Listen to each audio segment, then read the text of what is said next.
আমার বেঁচে থাকার জীবনে আর কোনো অধিকার নেই। আমি এই পাহাড় থেকে আজকে সুসাইড করে মরে যাবো।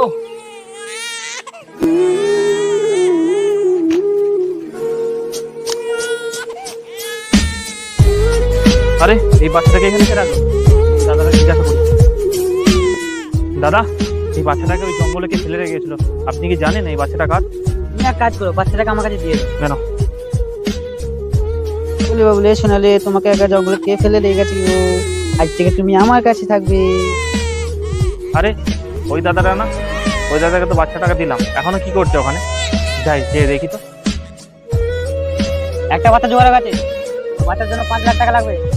তুমি টাকা রেডি করো, আমি এক্ষুনি আসছি। আরে আজকে তো আমি মরতে এসেছিলাম, তোর জন্যই তো আমি জীবনটা ফিরে পেলাম। আমাকে ছেড়ে দিতে সবাই চলে গেছে, আর তোকে নিয়েই বাঁচবো। আজ থেকে তুই আমার ছোট বোন। ভিডিওটা যদি ভালো লাগে অবশ্যই লাইক কমেন্ট শেয়ার